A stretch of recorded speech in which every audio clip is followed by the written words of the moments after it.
তাওহিদ হৃদয়কে 2 ম্যাচ নিষেধাজ্ঞা দেওয়া নিয়ে কোনো আপত্তি নেই। ক্রিকেটারদের অসন্তোষ একটি কারণেই, নিষেধাজ্ঞা বা শাস্তি শেষ হওয়ার পরও কেন নতুন করে দেওয়া হলো শাস্তি। চ্যাম্পিয়নশিপের দৌড়ে থাকা মোহামেডানের চাপ কিনা বিষয়টি নিয়ে আলাপ করতেই নারাজ তামিম।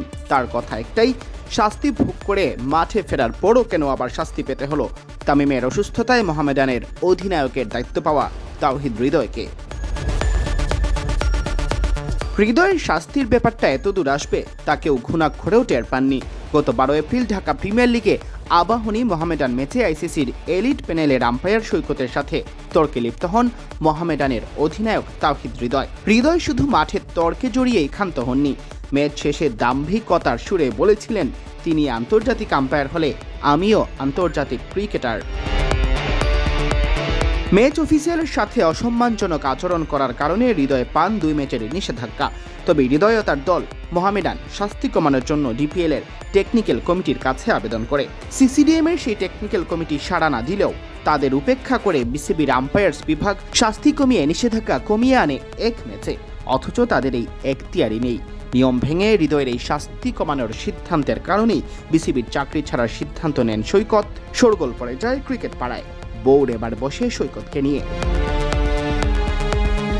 এরপর বিসিবির আম্পায়ার্স বিভাগ নিজেদের ভুল বুঝতে পেরেছে দাবি করে সৈকতের অভিমান ভাঙায় আর হৃদয়কে ইতিপূর্বে তুলে নেওয়া সেই 1 ম্যাচের নিষেধাজ্ঞা দেওয়া হয় নতুন করে, আর তাতেই চটেছেন ক্রিকেটাররা।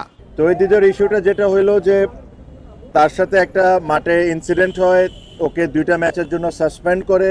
যখন 2টা ম্যাচের জন্য তাকে যখন সাসপেন্ড করে তখন কিন্তু কোনো প্লেয়ার বা কেউ এটা নিয়ে কোনো কথা বলেন নাই। আম্পায়ার, ম্যাচ রেফারি মিলে তাকে সাসপেন্ড করেছেন। হ্যাঁ, ব্যক্তিগতভাবে আমরা মনে করতে পারি যে ডিসিশনটা ওয়াজ হার্শ। তার কিছুদিন পর দেখলাম যে 2 ম্যাচ থেকে 1 ম্যাচ করা হলো, এটা বিসিবির করেছে। তখনও আমরা কোনো ধরনের কোনো কথা বলিনি। তখন তৌহিদ হৃদয় 1টা ম্যাচ সাসপেন্ড ছিল, না খেলে তারপরে সে 2টা ম্যাচ খেললো। সো বেসিকলি ওর যে পানিশমেন্টটা ছিল সে কিন্তু অলরেডি সার্ভ করে নিয়েছে। এখন 2টা ম্যাচ খেলার পর কালকে শুনলাম যে তাকে আবার সাসপেন্ড করছে। এটা কোন রুলে, কোন দিকে, কিভাবে করছে এটা আমার কাছে জানা নাই। সো এই জিনিস নিয়ে আমরা খুব ওয়ারিড ছিলাম। এটা actually it was very funny. এটা কোনোভাবেই সাসপেন্ড হতে পারে না, বিকজ যে ছেলে অলরেডি সাসপেনশন হয়েছে, তাকে বিসিবি অ্যালাউ করেছে খেলার জন্য 2 ম্যাচ, তাকে আবার আপনি কিভাবে সাসপেন্ড করতে পারেন? নিষেধাজ্ঞা দেওয়ার পর তা তুলে নেওয়া হলে কেন আবারও নিষেধাজ্ঞা দেওয়া হয়েছিল তা নিয়েই যত আপত্তি তামিমদের। বোর্ডকে দিয়েছিলেন সিদ্ধান্ত পর্যালোচনার তাগিদ। বিসিবি ও হৃদয়ের শাস্তি স্থগিত করেছে। মোহামেডানের শনিবারের ম্যাচ খেলতে তাই বাধা নেই, জানিয়েছে প্রথম আলো।